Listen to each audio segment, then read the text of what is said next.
Starting with Gaza. Now, this past week has been a trial for the Palestinians, especially Gazans. From mixed reactions to the ICJ ruling against Israel for genocide, to some Western nations cutting funds from the UNRWA, the only organization aiding Gazans now. Now, the next report tells you more about what happened on the world stage last week.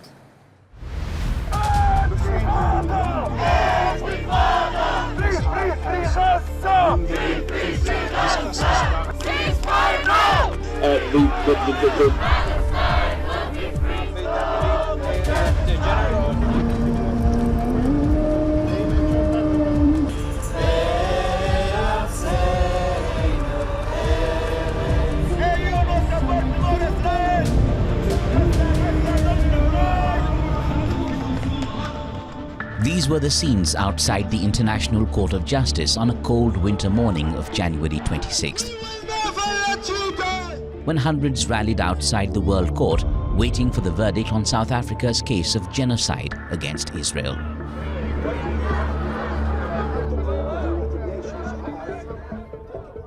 The court considers that, with regard to the present situation, Israel must, in accordance with its obligations under the Genocide Convention, in relation to Palestinians in Gaza, take all measures within its power to prevent the commission of all acts within the scope of Article 2 of the Convention. The Court further considers that Israel must ensure, with immediate effect, that its military forces do not commit any of the aforementioned acts.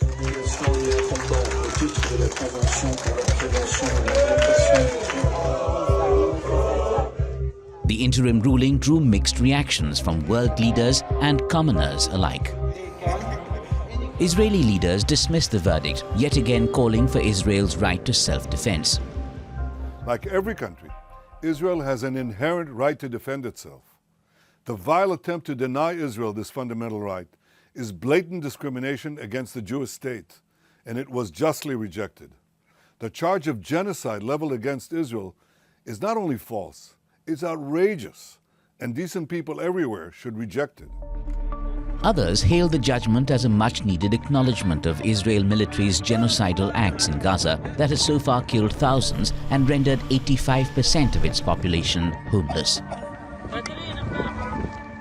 Palestine welcomes the momentous order by the International Court of Justice. It means that the cries and suffering of our people in Gaza have been heard in the Great Hall of Justice.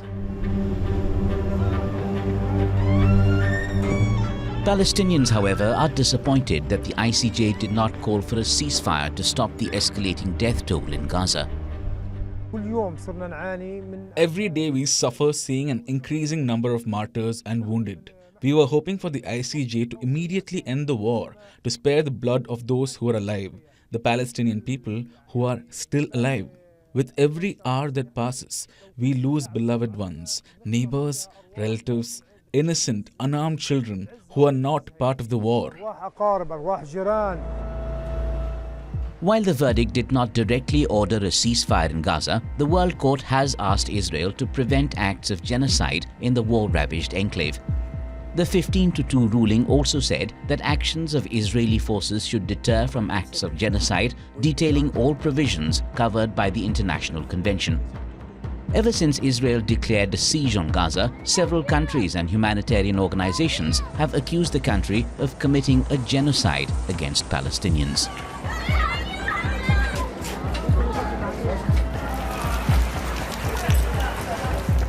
The world had barely just analyzed the interim ruling and its ramifications when Israel dropped a bomb of an accusation against the UNRWA, claiming that some UN volunteers in Gaza had links to Hamas October 7 attacks.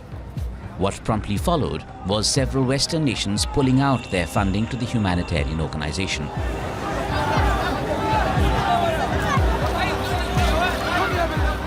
I know that we need to see fundamental changes before we can resume providing funding directly to UNRWA. And as you know, we shouldn't let that cloud the great work that UNRWA does. The move raised alarm over the dire need of finances to feed the people of Gaza. Decisions by various countries to pause funds for UNRWA, the largest supplier of humanitarian aid in this crisis, will have catastrophic consequences for the people of Gaza. No other entity has the capacity to deliver the scale and breadth of assistance that 2.2 million people in Gaza urgently need. We appeal for these announcements to be reconsidered, and we continue to call for safe access for humanitarian personnel and supplies. At least 9 of the agency's biggest donors have either suspended or put the funding under review. As of 2022, the nations had pledged a combined funding of close to $670 million to the UNRWA. The agency provides essential aid, education, health and social services to over 5.9 million displaced Palestinians across Gaza, West Bank, Jordan, Lebanon and Syria. With the war in Gaza far from ending and global organizations spelling out famine-like conditions in the enclave, lives of over 2 million Palestinians in Gaza alone hang in the balance.